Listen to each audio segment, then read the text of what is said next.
All right, we are going to roll right into our next media availability. We are now joined by Kyle Larson, driver of the number 5 Hendrick Motorsports Chevrolet. If you have a question for Kyle, please raise your hand and we will get a wireless microphone over to you. Jerry Jordan. Jerry Jordan, kicking the tires.net. Couple coming in here to Texas Motor Speedway. Your thoughts? How you go about attacking this track, and looking forward to obviously next weekend and then the Roval. This is a really diverse second round of the playoffs. Yeah, I think we probably all look at Texas as a good opportunity to hopefully get a win and get locked in and not have to worry about the next two races. So, but yeah, I mean, Texas, I feel like it's just a very strategy-driven type of racetrack, really difficult to pass. So you'll see some different varying, pit strategies going on, whether it be, staying out, fuel only, 2 tires, 4 tires, whatever. So just trying to have a good enough car to play that, the right way and keep your track position, have good pit stops and good restarts, I think is important. It seems like all that's been more important this year, which is how difficult it's been to pass. So, yeah, hopefully our car is good. I felt good in the All-Star race, just blew a right front tire pretty early on, so didn't really get to get a fair judge of how we were then to how we'll be now. So, much warmer conditions this week too. So I think that'll change things a little bit. But yeah, hopefully goes well. Also, with the CBIL Micromania, you were out there on the track the other night giving Kyle Busch some pointers on, I guess, how to drive. And I heard some of the band, what you were telling, but your thoughts on this and how it builds for the younger drivers, obviously Owen out there and Braxton and some of the others as well, and different people from around the country. Yeah, no, it's a cool event that they put on out there. Lots of race cars. The track is really nice too. They did a great job with it. The grandstands and the dirt and the banking and the shape of the track's all good. And I mean, there's like 140 micros racing just in the main division. So you got a lot of great talent out there, young talent, guys who've also been racing micros their whole lives too. So a lot of experience out there, and cool to see, Kyle Busch, run out there. And yeah, it was fun to, I don't know if I was giving him pointers or not under the red, but I was more busting his balls, I guess, more than anything. But yeah, he just he's doing a really good job in it. He gets, I feel like he's got a little tinkeritis and works on his car too much. And I told him just focus on driving instead of working on it. But he was doing a good job, and I think he missed the lock-in spot by 1, so he should be on the pole of the B main, I would think, tonight. So yeah, it's fun, and I had fun last night racing myself, and should have a good shot to win tonight. All right, let's go up to Bob. Bob Pockers, Fox Sports. I know you've had your battle with Christopher Bell over the years, but this year's the first year where he's really been a threat here in the Cup Series, especially the last few months. What is he doing different? I don't know. I mean, I've always known the talent and abilities, so I've been surprised that it's taken him as long as it has to be consistently in the top 3 to 5, because like I said, I mean, I've raced with him for longer than anybody else has in the field, and I know the potential that he's had. So yeah, it's neat to see him run up front, another dirt guy contending for a championship. So it'd be fun going to battle with not only him but everybody. But yeah, I mean, it'd be cool to see.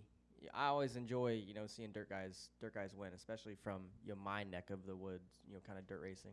Let's go back there and then up to Holly. Steven Stump of FrontStretch.com. There's been kind of some rumblings about maybe a Texas repave upcoming. If it were to be more than a repave. If it were to be repaved, what would you like to see? I would like them to demolish this place first and then start over from scratch. It's yeah, I mean, I think for one, they did a very poor job with the initial reconfiguration. And then, so I don't know. I mean, I think I would like to see them change it from mile and a half to something shorter, and I don't know if that means bring the backstretch in or whatever, but it needs. I mean, if I could build a track, it'd be probably a 3/4 mile Bristol, basically pavement, and progressive banking, all that. So, but I don't know if that's even possible here. So, I'm not sure what they have in mind, but anything would be better than what they did. Let's go up here to Holly. Hi, Kyle. Holly Kane with the NASCAR Wire Service. 3 races in now, and 3 drivers not in the playoffs that have won those races.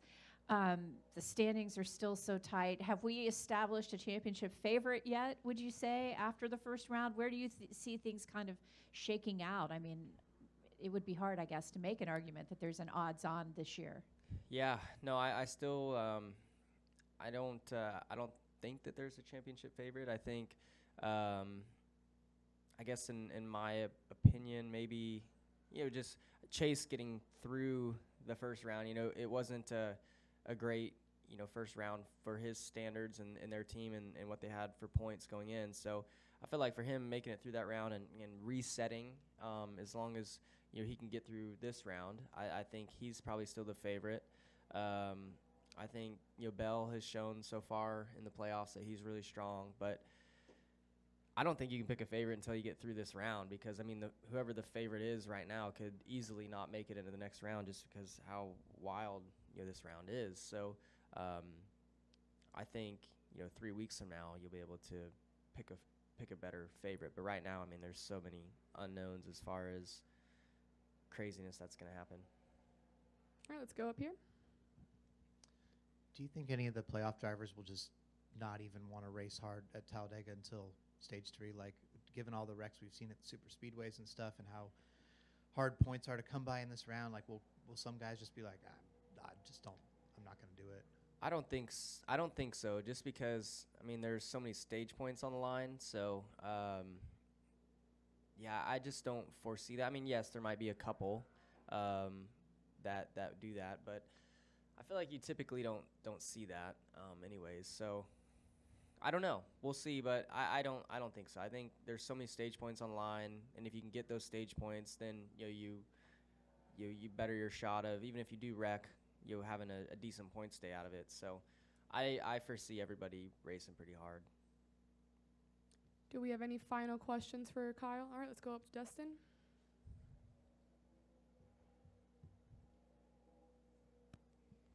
Dustin Long, NBC Sports. In terms of talking about the stage points, the playoff points, I should say, you guys got very few playoff points with all the non-winners taking all those points away. How much of a concern is it that so many points were left off the table? How does that change things going into this round? I think only 4 or 5 of the playoff points out of 21 were collected by playoff drivers last round. Yeah, I don't know. I mean, I would rather see them win than somebody else win, honestly. So, if I can't win, I'd rather see a non-playoff guy win. So I don't know. I haven't really looked at it and thought about it much, but I know for us and our team, we didn't get hardly any stage points at all, in the first round. So I feel like that needs to change. We got to do a better job throughout the first 2 stages to get some points to benefit us through each race and help us transfer into the next round. So stage points are super important, and we're going to try hard to, like I said, do a better job in the first 2 stages to get some points. Let's go right up here. Pat DeCole, NASCAR.com. Were you still going to meet with Johnny Rutherford this weekend, or did that already happen? I haven't yet. He called me yesterday while I was getting ready to race over there, so I got to call him back here. Thanks for reminding me. Yeah, no but problem. yes, I do. I want to. He wanted me to take a picture with him and sign the picture that we had taken together at the Chili Bowl a long time ago. So, yes, thanks for the reminder. I'm definitely gonna hit him up here. What do you remember from the first time you met him? I don't even remember what year it was. I had to be pretty young, but probably I'm sure my mom set it up. I think they were all sitting around Keith Kuhn's trailer, and like she always is. She probably set the photo up. So I'm glad that she did. It's cool. Like when he called me, I didn't have his number at first. So this was a few weeks ago, and he left me a voicemail. And first thing I did was I copy the voicemail and send it to my dad and John Edwards, because it was, I mean, super cool that Johnny Rutherford had gotten my number and wanted my autograph. So yeah, so that was pretty neat, and look forward to meeting up with him here this weekend, and yeah, get another photo op. All right. Any other questions for Kyle? All right, Kyle. Thank you for your time. Good luck this weekend. Thanks.